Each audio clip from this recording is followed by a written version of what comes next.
Hello students, welcome you all at a 42 video series. Guys, ये 42 video series का first video है जिसमें हम लोग बात करने वाले हैं ऑल इंडिया सैनिक स्कूल एंट्रेंस एग्जाम 2020 क्लास 6 के अंदर जो इंटेलिजेंस टेस्ट आया था, जो रीजनिंग का पेपर आया था, उसकी बात हम लोग करने वाले हैं। इस वीडियो के दौरान आप लोगों को बताऊंगा कि किस ढंग के क्वेश्चंस आए थे, उनको किस ढंग से करना है। गाइस, किसी भी एग्जाम को देने से पहले हमें लास्ट डेट में जो क्वेश्चंस आए हैं उनसे गो थ्रू होना बहुत ज्यादा जरूरी होता है। इस वीडियो को पूरा देखने के बाद आप जज कर पाएंगे कि आपके कौन कौन से टॉपिक्स अच्छे ढंग से तैयार है, कौन से ऐसे टॉपिक्स हैं जो आपके तैयार नहीं है, और हर क्वेश्चन को, जो 25 क्वेश्चन इस वीडियो के अंदर है, हर क्वेश्चन को कैसे अटेंड करना है उसकी सारी स्ट्रेटजी मैं आपको इसमें बताने वाला हूं। साथ में आप मुझे पूरा वीडियो देखने के बाद मुझे वीडियो पे कमेंट करेंगे कि कौन से टॉपिक्स में आपको प्रॉब्लम है, तो मैं नेक्स्ट वीडियो उसी टॉपिक से रिलेट करता हुआ अपलोड कर दूंगा। सो गाइस, स्टार्ट करते हैं फर्स्ट क्वेश्चन से। पहला क्वेश्चन एनालॉजी टॉपिक से। गाइस देखिए, कैटल का हार्ट से जो रिलेशन है वो भी शिप का किस चीज से रिलेशन होगा, यानी इन दोनों के रिलेशनशिप को मुझे देखना पड़ेगा, इनका संबंध मुझे जानना पड़ेगा और वही संबंध मुझे ढूंढना पड़ेगा शिप के साथ। तो गाइस, कैटल का जो ग्रुप होता है उसको हार्ट बोलते हैं, इसी ढंग से शिप के ग्रुप को क्या बोलते हैं, फ्लॉक बोलते हैं। गाइस क्या बोलते हैं, फ्लॉक। इस क्वेश्चन को और बेहतरीन ढंग से करने का तरीका या इस तरह के क्वेश्चंस में आप ग्रिप कैसे बना सकते हैं, तो किसी भी रेफरेंस बुक से आप एनालॉजी टॉपिक के अंदर बहुत सारे ऐसे रिलेशंस, ऐसे ग्रुप्स आपको दे रखे हैं। जैसे इंडिया का जो करेंसी है वो रुपीज है, यूएस का डॉलर है, तो इस ढंग के जो रिलेशंस हैं वो सारे रिलेशंस आप याद कर लें, 100-150 रिलेशन याद कर लें। इन्हीं में से नॉर्मल रिलेशंस में से कोई ना कोई क्वेश्चन हर बार एक एनालॉजी का first question, second question, third question में से इस ढंग के क्वेश्चन आपको देखने को मिलेंगे। तो गाइज, इस तरह के क्वेश्चन को करने का तरीका यही होता है कि आपको कुछ बेसिक चीजें आपको तैयार होनी चाहिए। उसके लिए किसी भी रेफरेंस बुक से आप कुछ रिलेशंस आप याद कर सकते हैं, फिर ये क्वेश्चन आपका बन जाएगा। नेक्स्ट क्वेश्चन, ये भी एनालॉजी है, ये नंबर एनालॉजी है, इसमें कुछ भी लर्न करने की रिक्वायरमेंट नहीं, या फिर आपको सिर्फ थोड़ा सा थिंक आउट करने की जरूरत है। अकॉर्डिंग टू क्वेश्चंस आपको अलग अलग प्रोसेस से थिंक आउट करना पड़ सकता है। गाइस, 7 का जो रिलेशन 56 से है वैसा ही रिलेशन 9 का बताना है किस नंबर से है, तो मुझे चेक करना पड़ेगा क्या प्रोसेसिंग यहाँ पे हुआ है। ये इसका 8 टाइम है बच्चा, तो यहाँ भी आपको 9 का 8 टाइम करना है, 72 राइट आंसर हो जाएगा। तो इस क्वेश्चन का राइट आंसर 72 है। बस इसमें कुछ भी लर्न नहीं करना, फर्स्ट क्वेश्चन में लर्न करना पड़ेगा रिलेशंस को, आपको तभी बना पाएंगे वरना होगा नहीं। इसमें सिर्फ आपको कॉमन सेंस यूज करना है, एग्जाम हॉल में बैठ के इसमें थोड़ा टाइम देंगे, आराम से हो जाएगा, तो इसमें कोई टेंशन नहीं, कुछ भी लर्न नहीं करना। इस क्वेश्चन के लिए कुछ भी लर्न नहीं करना आपको, सिंपल आपको चीजों को देखना है, समझना है कि क्या हो रहा है और उसी सीक्वेंस को फॉलो करना है। ये सीरीज से क्वेश्चन रिलेट कर रहा है। देखिए, यहां से यहां पहुंचने के लिए देखने डिफरेंस कितने का है, +6 का डिफरेंस है इन दोनों में, +6 का डिफरेंस है इन दोनों में, +6 का डिफरेंस है। कंफर्म हो गया, +6 का डिफरेंस कैरी फॉरवर्ड होगा, तो अगला जो नंबर होगा +6 के डिफरेंस पे होगा। 23 + 6 हो गया 29। इस क्वेश्चन का राइट आंसर 29। तो गाइस, इसके लिए भी कुछ नहीं लर्न करना, सिंपल आपको टेबल, स्क्वायर, क्यूब पे अच्छा ग्रिप हो, डिफरेंस निकालने का, नंबर का अच्छा नॉलेज हो, उसके लिए प्रैक्टिस करिए बार बार, क्वेश्चन को आराम से कर पाएंगे। नेक्स्ट क्वेश्चन, इसमें भी कुछ लर्न नहीं करना, कॉमन सेंस यूज करना है। इस तरह के सेम क्वेश्चंस आप इस पैटर्न के क्वेश्चंस बना लें 20-30, आपका ब्रेन डेवलप हो जाएगा और इस क्वेश्चंस को आराम से अटेंड कर पाएंगे। गाइस, ये डॉट लाइन है, यहां से मुझे फोल्ड करना है, पेपर फोल्डिंग का क्वेश्चन है। फोल्ड करेंगे तो या तो ये वाला पोर्शन इस पोर्शन के ऊपर आ जाएगा या ये वाला पोर्शन इसके ऊपर आ जाएगा, एक ही बात है। मैं इसको इसके ऊपर रख रहा हूं, तो गाइस क्या होगा, देखिए ये वाला जो पोर्शन है वो हटके अभी इसके ऊपर आके बैठेगा, तो यहां से लाइन जा रही है बच्चा, तो यहां पे जब ये आएगी तो यहां से लाइन ऐसे निकलेगी और ये जो रिजल्टिंग जो मेरे पास फिगर होगा उसके अंदर क्रॉस बनेगा। ऐसे रिजल्टिंग फिगर इस ढंग का होगा जिसमें क्रॉस बना हुआ है। क्या फर्स्ट में ऐसा क्रॉस है? नहीं है, नहीं है, नहीं है। D is your right answer. Next question, इसमें आपको देखना है क्लासिफिकेशंस का क्वेश्चन है, इसके लिए भी आपको थोड़ा थोड़ा लर्न करना पड़ेगा, थोड़ा कॉमन सेंस यूज करना पड़ेगा। हर चीज लर्न से नहीं हो सकती, कॉमन सेंस से यूज हो सकती है। देखिए, इसमें क्या है, बैक हो गया, फ्राई हो गया, रोस्ट हो गया और पील हो गया। ये तीनों जो हैं आपको पता होना चाहिए, किचन के अंदर हम लोग इनको तैयार करते हैं, कहीं ना कहीं फ्राई है, सेकना हो गया, रोस्ट करना हो गया, है ना। बट पील जो क्या है, छाल होती है या छिलका इसको बोल सकते हैं हम लोग, तो ये इनसे रिलेट नहीं करता। ये तीनों का एक ग्रुप है, इसका कोई ग्रुप नहीं है, इस ग्रुप से रिलेट नहीं करता, तो इसका राइट आंसर हो गया अभी। अब इसके लिए आपको इस तरह के बहुत सारे क्वेश्चन से गो थ्रू होना पड़ेगा, तभी इस ढंग के क्वेश्चन को बना पाएंगे। यहाँ पे तुक्का मारने की कोशिश करेंगे, क्वेश्चन गलत हो जाएगा। कॉमन सेंस यूज करना पड़ेगा, बेसिक बातों का ध्यान रखना पड़ेगा, और इस तरह के क्वेश्चंस को करने का तरीका go through with these type of questions. बहुत सारे क्वेश्चंस को साथ जाइए। यदि आपके पास मटेरियल नहीं है तो मुझे कमेंट करें, मैं आपको मटेरियल प्रोवाइड करता हूं। बच्चा, इसमें थोड़ा सा दिमाग यूज करना है और इस तरह के 20 से 30 क्वेश्चन की प्रैक्टिस हो गया टॉपिक पे एकदम ग्रिप। इसमें बता दूंगा थोड़ा सा बेसिक। मान लीजिए मुझे किसी चीज को रिप्रेजेंट करना है, लाइक मुझे रिप्रेजेंट करना है बॉयज को, मुझे रिप्रेजेंट करना है गर्ल्स को, और मुझे रिप्रेजेंट करना है स्टूडेंट्स को। इन तीनों को मुझे एक साथ रिप्रेजेंट करना है बच्चा। तो मैं बोलूँ बॉयज के लिए सपोज मैंने एक सर्कल बनाया, एक गर्ल्स का सर्कल बनाया, एक स्टूडेंट का सर्कल बनाया मैंने। इनका एक रिप्रेजेंटेशन अलग अलग करना चाहूं तो ये कर सकता हूं। दूसरा मैं ऐसा कर सकता हूं, बेटा देखो स्टूडेंट है, स्टूडेंट के अंदर क्या हो सकता है, स्टूडेंट के अंदर क्या हो सकता है, स्टूडेंट के अंदर बॉयज भी होते हैं, स्टूडेंट के अंदर गर्ल्स भी होती है ना। लेकिन कोई भी बॉयज जो है वो गर्ल्स नहीं हो सकती और कोई भी गर्ल बॉय नहीं हो सकता। यानी बॉय और गर्ल को रिप्रेजेंट करना है तो मुझे ऐसे ही रिप्रेजेंट करना पड़ेगा। स्टूडेंट के साथ इनका रिप्रेजेंटेशन ऐसा हो सकता है, बॉय अलग हो गया, गर्ल अलग हो गई और ये स्टूडेंट हो गए। स्टूडेंट के अंदर बॉय गर्ल के अलावा और भी लोग हो सकते हैं, इसके अलावा ओल्ड एज के भी हो सकते हैं स्टूडेंट में, तो जरूरी नहीं है कि सिर्फ बॉय गर्ल ही हो। स्टूडेंट क्राइटेरिया काफी बड़ा हो जाएगा। तो अलग अलग रिप्रेजेंट करना हो ऐसे रिप्रेजेंट करेंगे, ऐसे ग्रुप बनाएंगे, रिप्रेजेंट करना हो ऐसे रिप्रेजेंट करेंगे। अब मैं आपको एक रिलेशन और समझाता हूं। लाइक मैं बात करता हूं टीचर और suppose teacher plus suppose police की बात कर लेता हूं मैं ना, कि जो लोग पुलिस में हैं मैंने उनका ग्रुप बनाया, जो लोग टीचर है मैंने उनका ग्रुप बनाया। क्या ये हमेशा अलग अलग होंगे? नहीं, इसकी पॉसिबिलिटी ऐसे भी हो सकती है कि जो टीचर है वो पुलिस भी हो सकती है। यानी एक ऐसा इंसान जो टीचिंग कराता है पुलिस के अंदर जॉब में रहते हुए, या एक ऐसा टीचर जो पुलिस के अंदर भी है, तो ऐसी कैटेगरी भी हो सकती है। तो इसका रिप्रेजेंटेशन ऐसा हो सकता है, लेकिन इस तरह का डायग्राम कभी बॉय और गर्ल के लिए नहीं बन सकता। तो इसके थोड़े थोड़े बेसिक्स हैं, आपको मैं प्रोवाइड कर दूंगा यदि आपको रिक्वायरमेंट लगे तो। अब इस क्वेश्चन को कैसे करना है देखिए, भारत, हरियाणा और विश्व, यानी इंडिया और हरियाणा एंड वर्ल्ड की बात करेंगे हम लोग। तो गाइस आपको पता होना चाहिए हरियाणा एक स्टेट है जो इंडिया के अंदर आता है, और इंडिया जो कि वर्ल्ड के अंदर आता है। This is your right answer. Okay, next again classification का क्वेश्चन है गाइस, है ना। ए, सी और जो बी हैं ये तीनों के तीनों राशिफल है। अब इसके लिए आपको ये राशिफल वाला कॉन्सेप्ट किसी बुक के अंदर नहीं मिलेगा। ऐसा नहीं कि बुक में से लर्न करके बैठ जाएंगे तो आपका तैयार हो जाएगा सारा, नहीं। इस तरह क्वेश्चन को बनाने के लिए प्रैक्टिस करनी पड़ेगी, नंबर ऑफ क्वेश्चंस करने पड़ेंगे। और रीजनिंग के तो आप उस टाइम प्रैक्टिस करिए जब आप दूसरे चैप्टर पढ़ते पढ़ते या दूसरे सब्जेक्ट पढ़ते पढ़ते थोड़े से थक जाएं, तब रीजनिंग करिए, ताकि आपका ब्रेन भी डेवलप होगा और आपको मजा भी आएगा। इसके अंदर ये तीनों के तीनों राशिफल है और ये क्या है, कोस्टल बॉडी है। तो इसका राइट आंसर हो जाएगा गाइस डी। नेक्स्ट क्वेश्चन देखिए, स्टेटमेंट कैसे बोला, इस रंग से कोड किया हुआ है, तो बताइए पॉलिटिकल का कोड क्या होगा। तो बच्चा जब भी बहुत बड़ा सारा लेटर आए ना, तो यहाँ पे टेंशन नहीं लेनी, ये तो बिल्कुल ही इजी होता है। या तो इसमें दो दो लेटर्स आपने सफल किए हुए होते हैं, आगे पीछे लिखे होते हैं, या पूरा का पूरा उठा के उसको उल्टा लिख दिया जाता है। जैसे इस वाले में देखिए, एस से स्टार्ट हो रहा है, इसमें एस पे एंड हो रहा है। सेकंड नंबर पे यहाँ पे टी है, सेकंड लास्ट टी है, यहाँ थर्ड पे है, यहाँ थर्ड लास्ट थर्ड के टी है, थर्ड लास्ट टी है, यहाँ पे टी अगेन फिर टी है। मतलब ये क्या है, शुरू से लेकर के लास्ट तक वापस लिखा हुआ है। यहाँ पे पॉलिटिकल को कैसे लिखेंगे, सबसे पहले क्या आएगा, एल आएगा, सबसे लास्ट में एल है तो इसका आ जाएगा एल, फिर क्या है A, then C, then I, then T, then I, then L, then O और देन पी। ये आपका आंसर हो गया। अब इसमें ढूंढ लो आप, फर्स्ट पे एल, लास्ट पे पी, इसमें तो है नहीं, इसमें भी नहीं है, इन दोनों में है। अब देखो सेकंड लास्ट ओ है, सेकंड लास्ट ओ है, थर्ड पे एल है, यहाँ पे थर्ड पे आई आ गया तो ये हट जाएगा। ये मेरा राइट आंसर बच्चा हो जाएगा, ये मेरा राइट आंसर हो जाएगा। ठीक है, तो इस ढंग के क्वेश्चंस को आप बहुत ही आसानी से बना सकते हैं। इसके लिए कुछ भी लर्न नहीं करना है, इसके लिए थोड़े से ऐसे क्वेश्चंस की प्रैक्टिस करनी है, आराम से 100% क्वेश्चन सही होगा। आपको क्या है, हिडन फिगर को देखना है, ये फिगर देखना है कहाँ हो सकता है। इस फिगर को थोड़ा सा देखिए गौर से, देखिए इसमें एक ऐसे लाइन है, एक ऊपर से ऐसे क्रॉस लाइन है, फिर क्या ये दो पार्ट्स में डिवाइड हो रही है, बस ये फिगर ढूंढना है।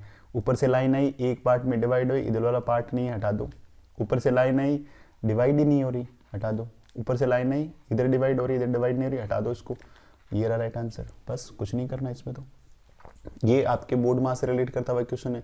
इसमें कुछ सिंबल दे रखे हैं, बोला 15, उसके बाद डी, इसमें बोला ए का मतलब है एडिशन, और बी का मतलब सब्ट्रैक्शन, सी का मतलब मल्टीप्लाई, डी का मतलब डिवाइड, ए का मतलब जमा मतलब जोड़, बी का मतलब घटाव, सी का मतलब गुणा और डी का मतलब हो गया भाग। तो डी का मतलब डिवाइड, तो ये आ गया डिवाइड। फिर सी का मतलब मल्टीप्लाई, तो मल्टीप्लाई, ए का मतलब एडिशन, तो एडिशन, बी इसमें है नहीं तो लिखना भी नहीं है। बताओ कितना होगा, यहाँ पे लगाइए आप बोर्ड मास, और BODMAS bracket of division multiply addition subtraction, यानी ब्रैकेट का भाग गुणा जोड़ और बाकी। तो देखिए इसमें इसका डिवाइड करिए पहले, तो यहाँ आ जाएगा 3 आ जाएगा, फिर मल्टीप्लाई विद 2 + 3। अब इन दोनों को मल्टीप्लाई, क्योंकि डिवाइड वाला काम हो गया तो मल्टीप्लाई करना पड़ेगा। 6 + 3 कितना होगा गाइस? 9। तो इसको बनाएंगे तुरंत बन जाएगा, विद इन 30 सेकंड बना सकते हैं। बस आपके दिमाग को अवेयर रखना है, प्रैक्टिस करनी बार बार।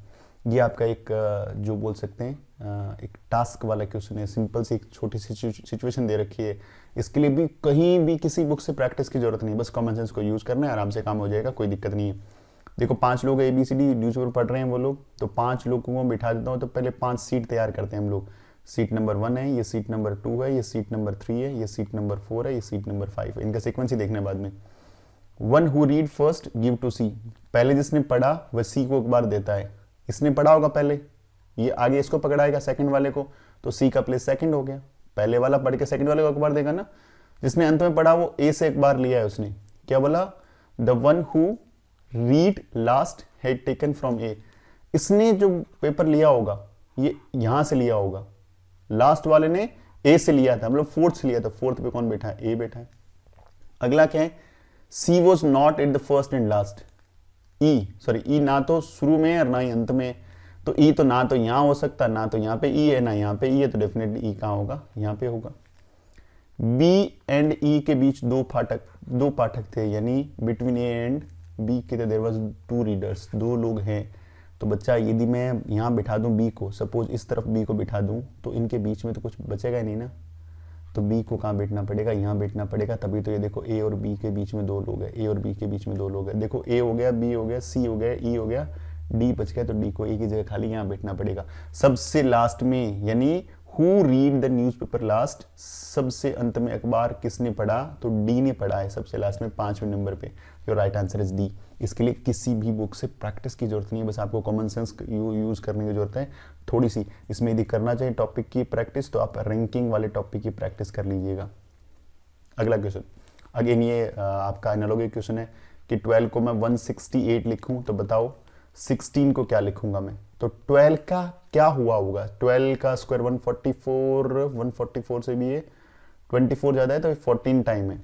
इसका एक 14 टाइम करके देख लीजिए, यदि ऑप्शन मिलता है तो 16 × 14 = 2 to 4। Okay, your right answer is 2 to 4। I think ये आपके ऑप्शन में है, तो ये आप आराम से इजीली एकदम इसको बना सकते हैं, एकदम इजीली इसको कर सकते हैं। ओके, नेक्स्ट वन, ये 2 to 4 is your right answer. Next one, again ये पेपर फोल्डिंग का क्वेश्चन आ गया, जहाँ पे डॉट लाइन है वहाँ से फोल्ड करना है। फोल्ड करते ही ये वाला जो डॉट है एकदम इसके बीच में आ जाएगा, इस बॉक्स के बीच में यहाँ पे आ जाएगा। देखो बॉक्स के बीच में यहाँ तो है भी नहीं, ये हट जाएगा। पहला एलिमिनेशन से ही करना है इसको। फिर देखो ये जो लाइन है ना, देखो यहाँ पे इस डॉट से टच होकर रही है, टच हो रही है, तो 100% टच ही रहेगी इससे। देखो यहाँ पे तो लाइन ही नहीं है, यहाँ पे लाइन है लेकिन अंदर तक यहाँ पे नहीं जा रही, हटा दो इसको। एक ऑप्शन बच गया, this is your right answer. Elimination method से करना है जितने भी पेपर फोल्डिंग के या किस तरह के क्वेश्चन आते हैं उसमें। इसमें देखो बेटा, इसका कोड इसने ये दे रखा है, इसका कोड इसने ये दे रखा है, इसका कोड आपसे पूछा है। तो जब भी इस तरह का क्वेश्चन आए तो इसको आप अलग से लिखने की जरूरत नहीं, मैं आपको बस सिंपल बता रहा हूँ। आप तो पेपर में सीधा ही कर सकते हैं, वहीं आपको था ऑफलाइन पेपर है तो कोई प्रॉब्लम वाली बात नहीं है। मेरे पास ऑफलाइन में है नहीं, तो मैं इसको ऑनलाइन इसी ढंग से करना पड़ रहा है मुझे। और आइडियल का आपसे इसने कोड पूछा है बच्चा। देखो बेटा, जब भी कोडिंग डिकोडिंग नंबर और प्लस में ये लेटर्स आ जाएं, तो आपको एक तो लेटर्स का नंबर याद होना चाहिए। ए 1 नंबर पे आता है, बी 2 नंबर पे आता है, सी 3 नंबर पे आता है। तो इसकी मैंने एक सीरीज, एक वीडियो बना रखा है कोडिंग डिकोडिंग नाम से, 3-4 वीडियो, उनको आप जाके ये देखिए। मैंने बहुत अच्छे शॉर्टकट से इसमें बताया हुआ है, ताकि आप इस कोडिंग डिकोडिंग वाले कॉन्सेप्ट को अच्छे से कर पाएंगे, 3-4 क्वेश्चन इससे बना पाएंगे। देखो बेटा, इसमें क्या मुझे ये सीक्वेंस लगा पाऊंगा, इस वाले क्वेश्चन में वो सीक्वेंस नहीं लगेगी। तो फिर क्या लगे, देखो डी आता है 4 नंबर पे, लेकिन यहाँ पे 3 लिखा हुआ है। एफ आता है 6 नंबर पे, लेकिन यहाँ पे 7 लिखा हुआ है। इसका मतलब जब आप 2-3 लेटर्स को लेके वेरीफाई कर लें तो समझ जाए कि हाँ, इसमें आपको जो भी लेटर का नंबर होता है, जो प्लेस होता है, उनको लर्न करने से ये क्वेश्चन नहीं होगा। तो मुझे क्या करना है, यहाँ पे कोडिंग लगाना है कि जो डिजिट जिस प्लेस पे हैं, नंबर का प्लेस भी देख लो। देखो फर्स्ट पे डी है, यहाँ फर्स्ट पे 3 है, तो डी का कोड 3 हो गया, ई का कोड 5 हो गया, ए का कोड 8 हो गया, एफ का कोड 7 हो गया, एफ का कोड अगेन 7 ही है, ई का कोड 4 है, एल का कोड 6 है और ई का कोड 5 है। बस ये कोड आपको यहाँ से ऊपर से इनके कोड चूज करने। आई देखो यहाँ सेकंड नंबर पे आई है, यहाँ पे सेकंड नंबर पे 4 है, ठीक है। फिर डी का कोड क्या है 3, डेफिनेटली 3। ई का कोड क्या है, ई का कोड आप देखेंगे तो ये कोड 5 है, ए का कोड कितना है 8 है और एल का कोड कितना बच्चा 6 है। आप देखिए इसमें क्या है 4 3 5 8 6, तो 4 3 5 8 6 इज योर राइट आंसर, ठीक है। इसको आप पहले एलिमिनेट कर सकते हो कि फर्स्ट नंबर पे आई आ रहा है, यहाँ 4 है, 4 नहीं है तो उसको हटा सकते हो, एलिमिनेशन से भी कर सकते हो, वैसे भी आराम से ये हो जाएगा। अगेन ये क्या है आपका जो क्वेश्चन है वो आ गया आपका क्लासिफिकेशन से, क्लासिफाइड करना है कि 4 में से 3 का एक ग्रुप बन रहा है, एक अलग है यहाँ पे, तो मैं बोलूंगा प्लास्टिक अलग है। आप लोगों को इस तरह की एक्यूरेसी तक पहुंचने के लिए practice plus common sense use कर रहे हैं। ये साइंस से रिलेट करता हुआ क्वेश्चन है, आप साइंस का यदि अच्छे से नॉलेज है आप आराम से इस क्वेश्चन को बना पाएंगे, क्योंकि वुड हो गया, हूल हो गया आपका और पेपर हो गया, ये आपका बायोडिग्रेडेबल जो है, बायोडिग्रेडेबल सब्सटेंस है, और ये क्या है आपका नॉन बायोडिग्रेडेबल, यानी ये जैव निम्नीकरण है, यानी ये क्या है जमीन में या लैंड में जाने के बाद जल्दी से खत्म हो जाते हैं और ये खत्म नहीं होता, इसके लिए बहुत टाइम लगता है, इसीलिए प्लास्टिक यूज नहीं करना चाहिए। आपका साइंस का क्वेश्चन बनता है इसमें, तो ये एक ग्रुप बन रहा है और प्लास्टिक इस ग्रुप को फॉलो नहीं करता, इसलिए प्लास्टिक अलग हो गया, क्योंकि ये नॉन बायोडिग्रेडेबल सब्सटेंस है, अजैव निम्नीकरण पदार्थ है, इसीलिए इसमें नहीं आता। ओके, अगली बात करते हैं। ये बोल रहा है कि इसको अरेंज करना है अकॉर्डिंग टू अल्फाबेट। तो गाइस सबसे लास्ट चूज करना है ना, तो मुझे देखिए सबसे पहले फर्स्ट लेटर को लीजिए, फर्स्ट लेटर चारों में इक्वल है तो आर को हटा दीजिए, आर से हम जज नहीं कर पाएंगे। सेकंड लेटर पे क्या लिखा हुआ है, एक में लिखा हुआ है ओ, फिर लिखा हुआ है ए, फिर ई और ई। मुझे सबसे लास्ट देखना है, इन चारों में देख लो सबसे लास्ट कौन आ रहा है, ओ आ रहा है सबसे लास्ट, तो मेरा राइट आंसर हो गया ये। बस आगे जाके मुझे चेक करने की जरूरत नहीं है। यहाँ भी यदि 2 ओ होते तो फिर मैं 2 ओ को रखता, बाकी सबको डाल देता, फिर 2 ओ के अंदर अगला लेटर लेके मैं इसको देखता सीक्वेंस वाइज, ठीक है गाइस। तो इनको सीक्वेंस को देखने का तरीका यही होता है, ठीक है बेटा। Next question 11 13 17 19 23 25 what is next. Difference check करना है आपको, तो सिंपल सा +2 +4 +2 +4 +2 2 4 2 4 2 +4 4 ऐड कर दो 25 में, 29 is your right answer, 29 is your right answer. हो गया क्वेश्चन, बहुत ही आसान था ये तो। नेक्स्ट क्वेश्चन चलते हैं हम लोग। Okay so guys next question हम लोग अभी लेते हैं,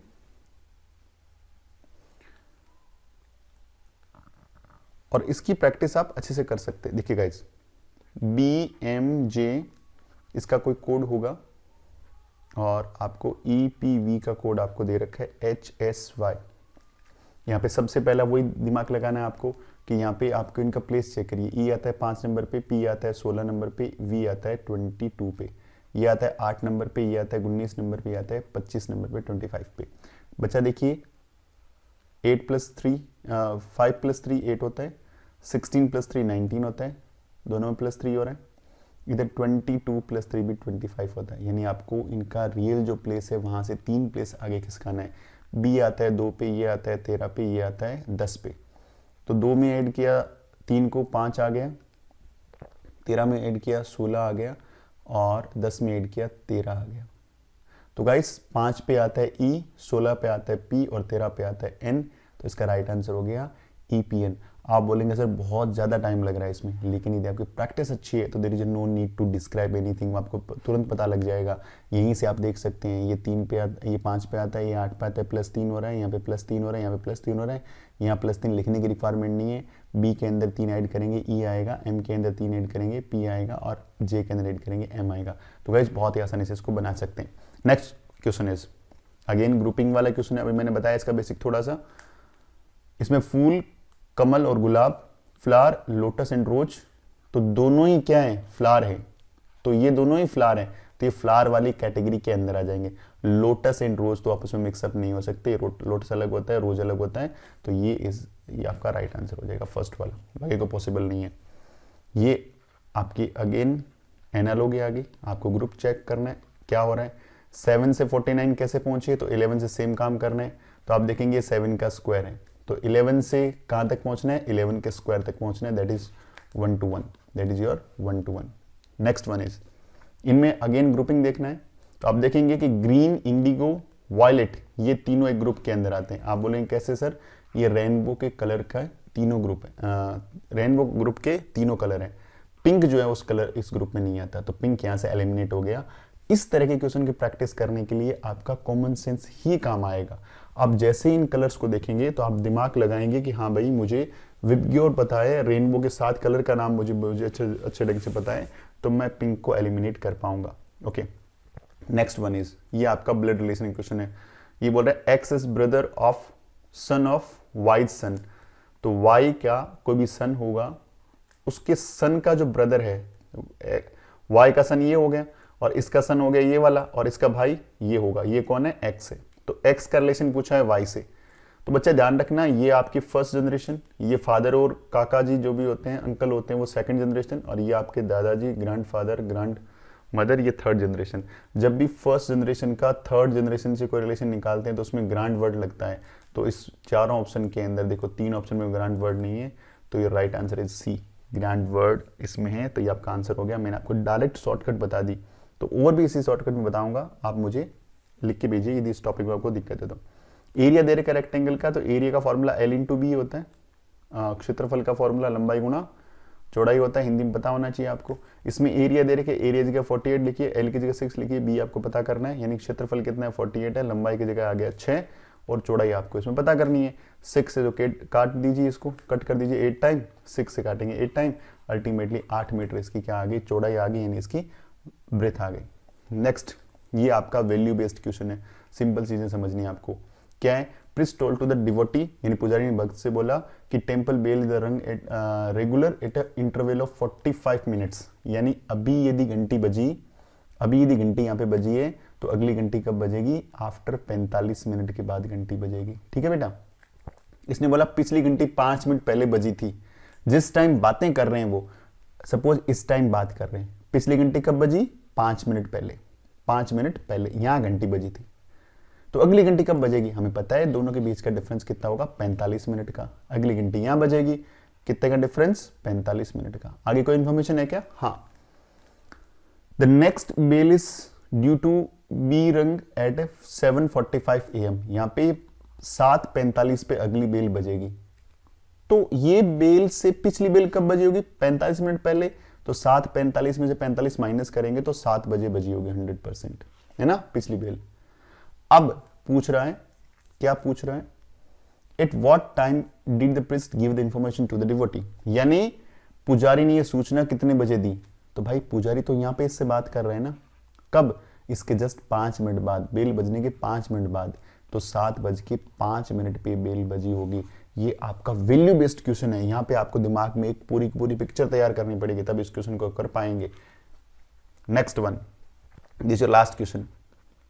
MBS को मैं क्या लिखूं, ODU लिखूं, तो BRL को मैं क्या लिखूंगा, अगेन मैं आपको बोलूंगा नंबर्स पे जाइए, इनके नंबर्स पे जाइए बेटा। ये 13 पे आता है, ये 2 पे आता है, ये आता है 19 पे आता है, ये आपका 15 पे, ये 4 पे और ये 21 पे। आप देखेंगे +2 हो रहा है, +2 हो रहा है, +2 हो रहा है, ये 2 पे आता है, ये 18 पे आता है, ये आपका 12 पे आता है। +2 सब में करिए, +2 सब में करेंगे, यहाँ आ जाएगा 4, यहाँ आ जाएगा 20, यहाँ आ जाएगा 14। 4 पे N आता है, 20 पे T आता है और 14 पे N, 4 पे D आता है। ठीक है, तो DTN is your right answer, this your first one.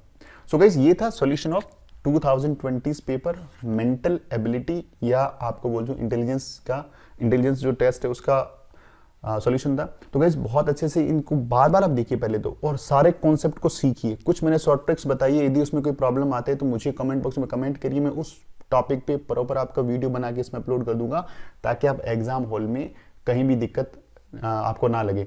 और टारगेट रखिए 25 के 25 क्वेश्चन आपको तैयार करने हैं, और मैं बोलूंगा 25 में से सिर्फ 5 से 7 क्वेश्चन या मैक्सिमम 10 क्वेश्चन ऐसे हैं जिसके लिए बेसिक चीजें लर्न करने की जरूरत है।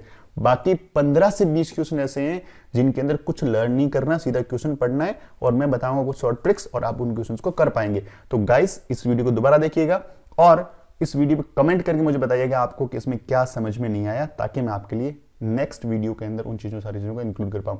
तो मिलते हैं नेक्स्ट वीडियो में, तब तक अपना ख्याल रखें, bye bye and wish you all the best for your exam.